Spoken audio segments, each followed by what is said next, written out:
Everyone, welcome back to another round of the Ot Coupe Cup. This time we're out at Mallory Park for round 2, a circuit I have prior experience on as I did my ARDS test here, so I came into the weekend with a bit of extra confidence. This round will go on to produce my first ever win in cars and a double win with a win in the second race as well.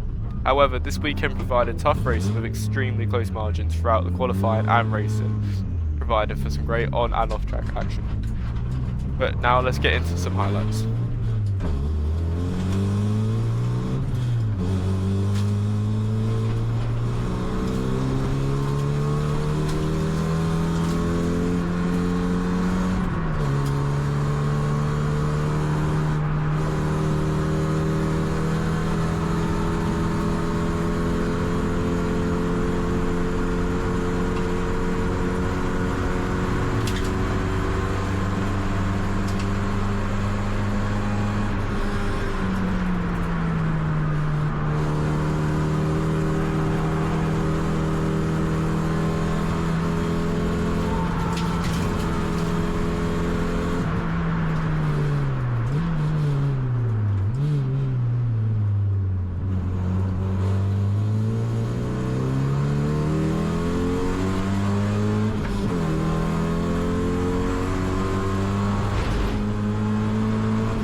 So after a very hard fought qualifying session, refreshing myself on the track, I managed to come away with pole position, however, only by a few hundredths over Neil Hurren. This put me in good spirits for race 1, and I was looking forward to it, so let's get into it.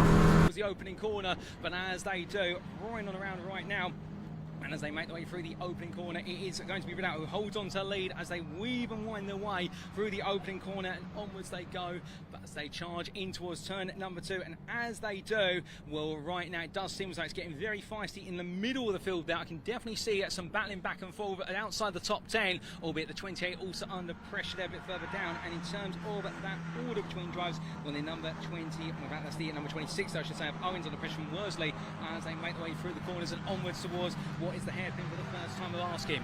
But as they come down in towards that heavy braking zone, of course, it's going to be relatively cold tyres and cold brakes this first time. So therefore, all drivers are going to be under a bit of increased pressure to get it right. Well, they make the way on through to complete the opening lap, and it is going to be Daniel Monroe in the 41 who carries on from where he left off in the previous 2 rounds.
Behind him, meanwhile, Banks and Ridout and Banks, we should say, still in that freeway fight. And then Middleton right now in a very comfortable P6. He's not gaining, he's not losing, and therefore I think in his mind he'll just be looking to take that P6. We've got yellow flags waving, we should point out, on the start-finish straight, and that is in reference, I believe, to what is the situation regarding Sylvester and therefore the premature retirement of the car, I suspect. But those yellow flags have now cleared, so therefore I do believe we are still at green flag racing conditions all the way round. And well, that's what our drivers would love to see, and I'm sure the fans and you guys and girls at home would love to see, as we're looking to the Cooper S's at the moment. And as we do, well, right now no moves are coming from any of our drivers, but you can imagine with 4.5 minutes still left on the clock, there's still some to go, and I do wonder whether some of our drivers who have been looking promising earlier on in this race, for example, what is Banks there in P5 P5 and also looking further down to Laurie in P10, where they're thinking out an opportunity, and also our leaders, of course, in the fact that Huron has not left Munro alone at all as they make their way in towards turn 1 this time, and as they do kind of through the right-hander, well,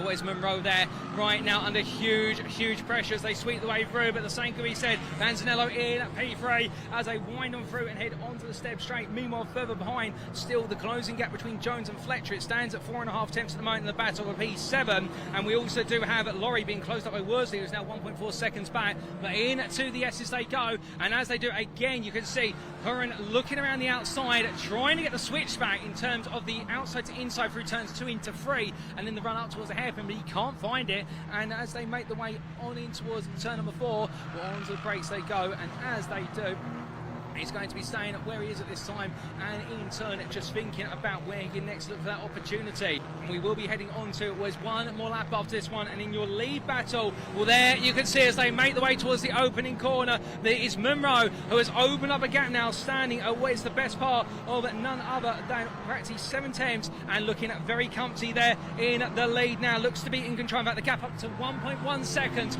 as they made the way in towards the opening corner. Meanwhile, Anzanello still holding on to P3 this time by 7 tenths over Riddell, and then Banks in P5 there, and it seems like that battle for P3 as well has just started to break its way open. A lot of drivers at this point, I think, now getting to the point where by the tyres not comfortable, they may not have anything left in reserve, and therefore it's now just about surviving to the end of the race, which sounds a little bit contrary when you do consider the fact that it's only a 15-minute race, but to them, they're pushing it to the absolute limit. And as our drivers make the way on down towards the hairpin, what is the final time, will making their way shortly out to that and to what will be the checker flag. Well, will it be Munro who will carry on his run of wins this season? And yes, it will be. It will be Munro. Makes his way to line the 41. He shakes his hand up high and celebrates a victory that's been hard-earned versus Huron. Behind Antonello, holds on to P3, celebrating that as well, given how hard he's been made to work for it.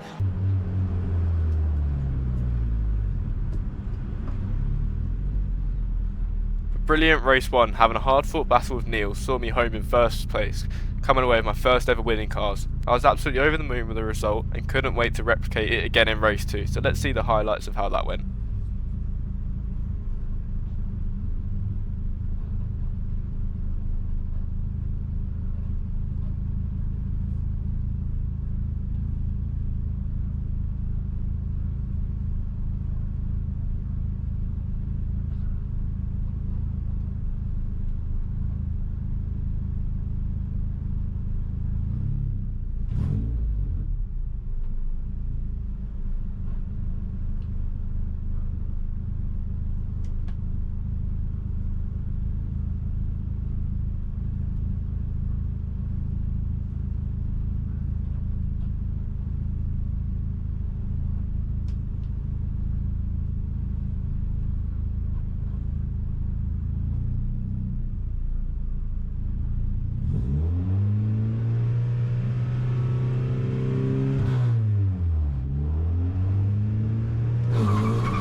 Indeed, the last lap board is showing for them when it is still Munro 9 tenths clear of Ridout, with Antonello a further 4 seconds back, and then behind him Curran, who's close behind 3 tenths, with Banks and Middleton 7 tenths between the two of them. So the battle for the top 6 is where the main contention is, albeit the 75 of Fletcher holding off Laurie still, holding it off by only what is 2 tenths as they make their way into turn number 1.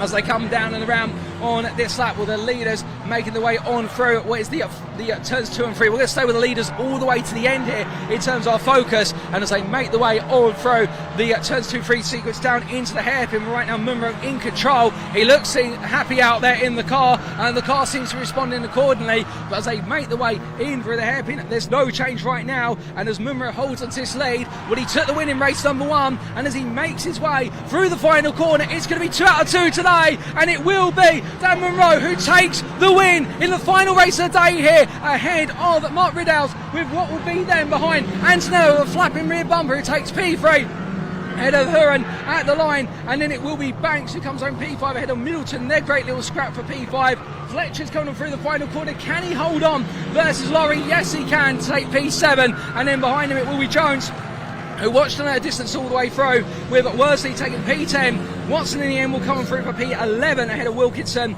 with Swift P13, Sylvester P14, and then we've still got a couple more to come, including what is Hobbs P15, as he makes his way to the line. A bit of a lonely P15, but he does win the award there, in my personal opinion, for one of the fanciest looking liveries on the car. And then we'll have the number 65 of Herons coming through P16, and then Gillies, I should say, being the final driver to finish this race on the lead lap, P17. So what was 19 starters and then 18 finishers. The one retiree owing to that unfortunate incident into turn number 1, and we'll with that, ladies and gentlemen, brilliant day, really couldn't have asked for more. So happy to get my first win in cars, and a massive thank you to everyone who got me here.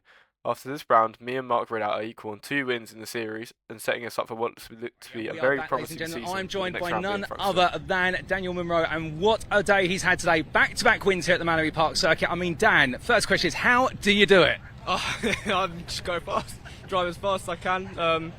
Obviously I had a great battle with Neil in the first race, and then with Mark for a bit in that race, so got to put your racing head on and make sure your car's in the right position. But yeah, over the moon.